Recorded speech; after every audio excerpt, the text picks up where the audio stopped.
Mikaela, very good. Please stand. What was our last topic yesterday? What all about? Warm up. Okay, very good. Let's give a round of applause. Good. So, it's all about warm up. Okay, so may I request everybody to please stand so that we can execute the warm up exercise. Okay. So, may I request Mike, so please go in front and then lead the warm up exercise. Okay, thank you, Mike. And also, Juliana. Okay, one for the male and one for the female. Okay, hurry up, please. Come on, okay. So, 1, 2, 3, go. Number 1. Okay, next. 1, 2, 3, 4, 5, 6, 7, 8. Next. That's right. 1, 2, 3, 4, 5, 6, 7, 8. Next. Squat. Okay, squat. Okay, 1, 2, 3, go. 1, 2, 3, 4, 5. How about boys? 7, 8. Everybody participate. 7, 6, 5, 4, 3, 2, 1. Okay. Thank you. And you will go back to your practice. Okay, let's do the round of applause. Okay, how was your feeling, my dear students? Hamos. Okay, hamos. Realize. energize. Okay, the energize for the Bastog. So stretching is very important, diba? Warm up. Okay, by the way, I have here, I want you to focus and then observe what are these videos.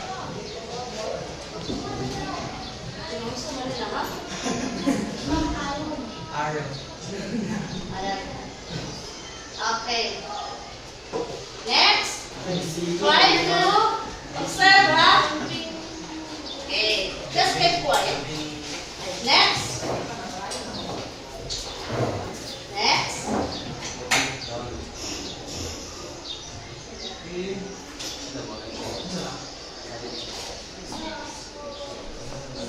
Next.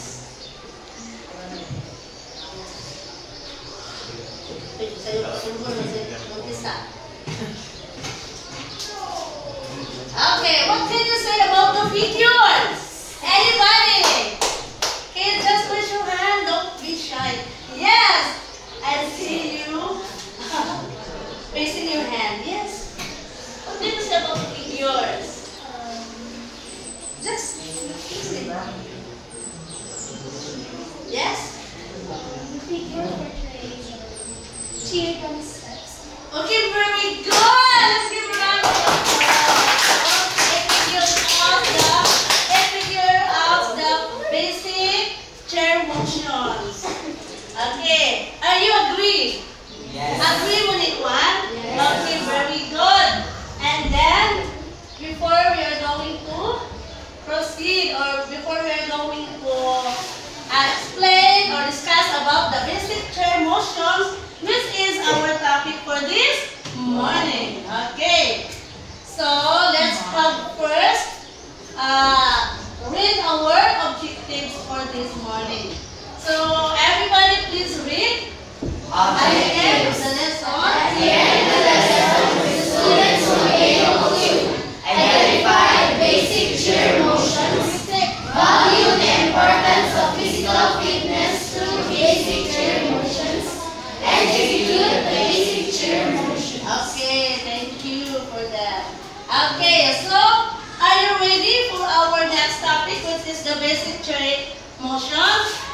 Are you interested? Yes. Okay, so I hope that you will participate all of my activity this morning. Okay, so let's first discuss about the first chair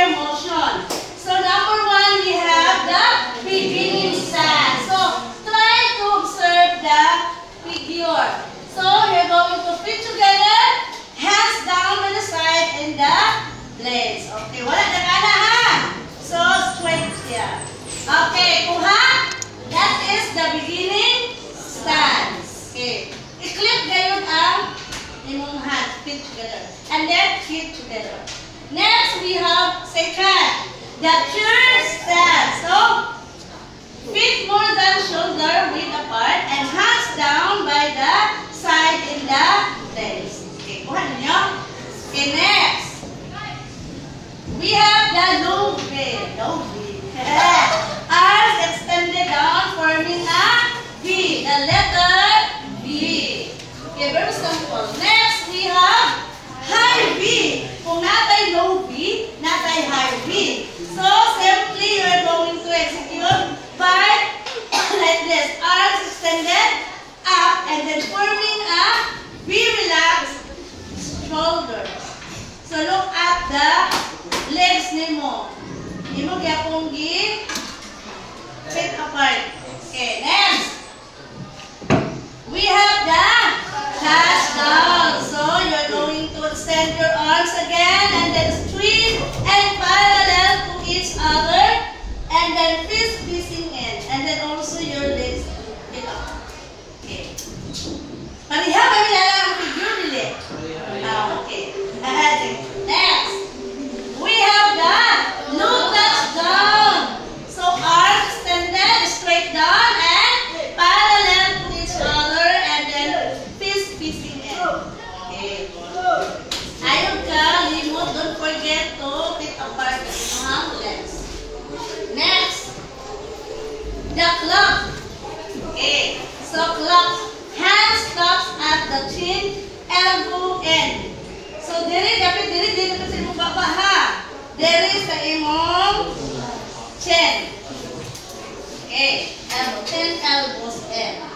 Next, pinaanan dito yung controls ko. Next, we have number 8. Hands and legs at the chin, elbows in. Ano siya? Next, we have the tabletop. So, arms bent at elbow, fits in front of shoulders. Dari one to shoulder. And then, naka-close ang imo hanggang. Next, we have also the bow and arrow. So, one arm extended to side with other arm bent and elbow in a half T motion. Okay, kuhanin niyo. Okay, next. The overhead clubs. Okay, so look at the figure. Arms are straight above the head and the clubs and slightly in front of the face. Dili naka-anak close up. Fit apart here. Okay, next. We have the low clubs. So arms extended, no arms extend, and then straight down in the clubs and slightly in front of the body. Dili diha ha. Diha sa front. Okay, next. We have also the hands. Okay. So one arm extended to extended yun. Dili kayo mag-anak. Ang extended is yung straight. Up one arm and ang isa din ka, one arm mo is on your hip and up this. Like this. Okay. Next is the L motion. So, one arm extended, ang arm mo extend, and then the other hand, the side with other arm extended, and then palms motion. And then, ang imo na yung feet is feet apart. So, L. L na ang figure nila. L. L mo, uy. Dili yun. Okay, next is diagonal. So, one arm extended in a high V, and then the other is in a low V. Di ba kaganyan na ito? High V and low V. Okay. So, right diagonal shown. Like this. Okay, next. We have the T motion. So, both arms extended straight. Dili kita ana ha. Straight kita and out to the side and then parallel to the ground. Relax the shoulders. Relax na. Dili pud ana ha. Yeah. And then feet apart. Next we have the half T. Yan. So, both arms parallel to the ground and bend at the elbows. I-bend mo. So, naka-bend at mo elbows. Where are your elbows? O, diba? Dali. And the elbows twist into shoulder and then feet apart.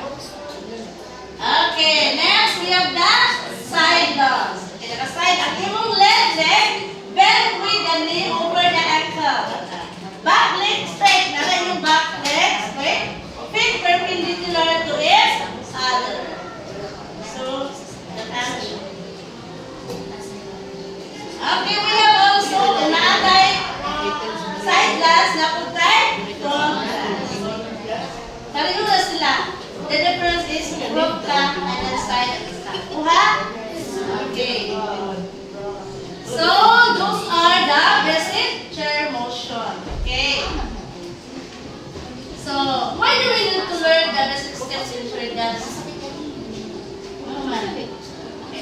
Before that, may I request everybody to please stand?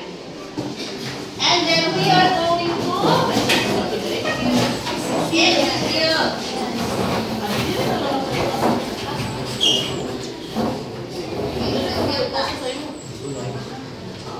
Okay, everybody. Are you ready? Okay, since naka-warm up naman tayo na, di ba? Because last topic na to is warm up exercise. So, we don't ready. So, these are the basic steps. Okay, we will execute. Okay, everybody, are you ready? Yes, ma'am. Okay, everybody read number 1 and then execute. Yes. Okay, so, where are now your beginning steps? Okay. Wala na po nakita si Uyan. Uyan, where is your figure number 1? Beginning step. Okay, second. Chair step. So, you see the chair stance? Yan. Takpan mo lang. Ganun forward. Space ba? Yan. Forward yan. Give space to your legs. Okay. So, chair stance. Nakuha? Okay, next. We have the arms and the no V. Okay, give me the figure of no V, everybody. Okay, no V. Yes, very good. Next position. Okay, the high V. Okay. Very good. Next. Then touchdown. Everybody, touchdown. Okay, where are your touchdown? May I see? Okay, very good. Next. Lotus down. Eh, may asa na lotus down. Lotus straight body. Ayaw ko nga na sa ito. Touchdown. Okay. Next. We have the claws. Okay. And straight body na grab. Okay. Ang atong pwede na naka-pick apart. And then pwede na po na. Okay. Next. Okay. Next, we have the tabletop. Yes, see the tabletop. Okay. Shoulder level. Okay. Next. Wala magkikilid ba? Okay, babe. Next. Overhead block. Uy, ano yung kamot ha? Overhead. Uy, nausan mo yung kamot. Ano ka mong block? Okay. Ito mo. Next.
Okay, so I have a question.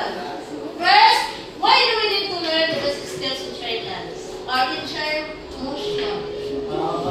Yes? Yes? To avoid injuries. Okay, yes. We need to learn the basic steps in chair dance to avoid injuries. Let's give a round of applause for another reason. Why do we need to learn the basic steps? Yes? Why? Strengthen muscles and bones. Okay, very good. So, to strengthen the muscles. And then also, another. Yes, Kuyan. Are you raising your hand? Yes, give me your hand. Okay, why man? Para kondisyon ng buwan, kawasan. Okay. Any idea? Yes? You're smiling. I think you have an idea. Kindly share with us. Miss Lilo? Okay. Yes, very good. So that we can know the hard steps, the proper way in executing all the steps. Because chair dance is not easy, no? Because there are a lot of steps, and then maybe if you don't know the basic steps, maybe it can lead us to injury, right? Okay, second, how to execute the basic steps correctly? See? How? How to execute the basic steps? Yes, Mike? I love it. By extending arms and legs. So by extending arms and legs. Another idea? Yes, very good. Yes, Kuya, I love you, Kuya. You are very participative for this morning. Yes? Yes, I hope mga lawas. Basic steps lang. Okay, another. Thank you. Yes, Gayan. Read and understand instructions. Okay, very good. Let's give a round of applause. To read and understand the instruction.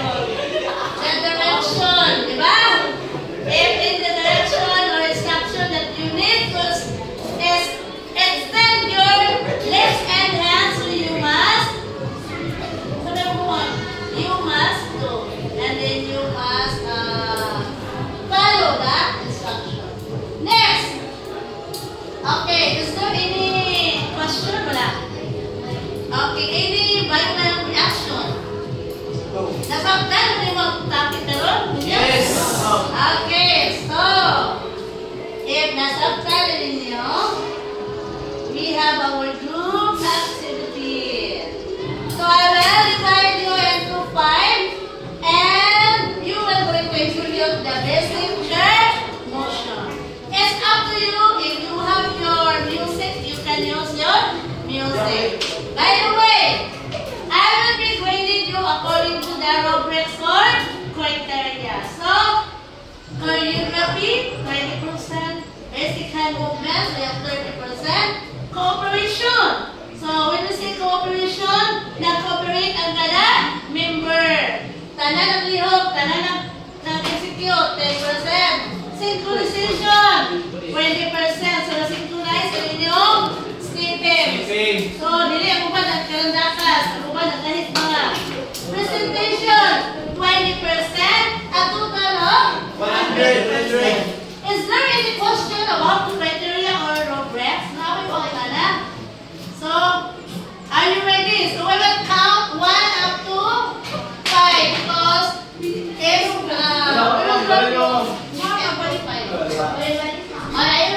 okay, let's start here. 1, 2, 3, 4, 5, 6, 9. 1, 2, 3, 4, 5.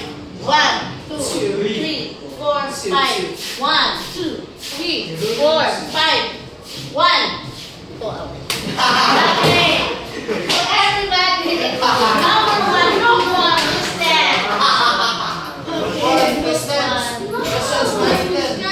Okay. So you can go outside. I don't need mo sa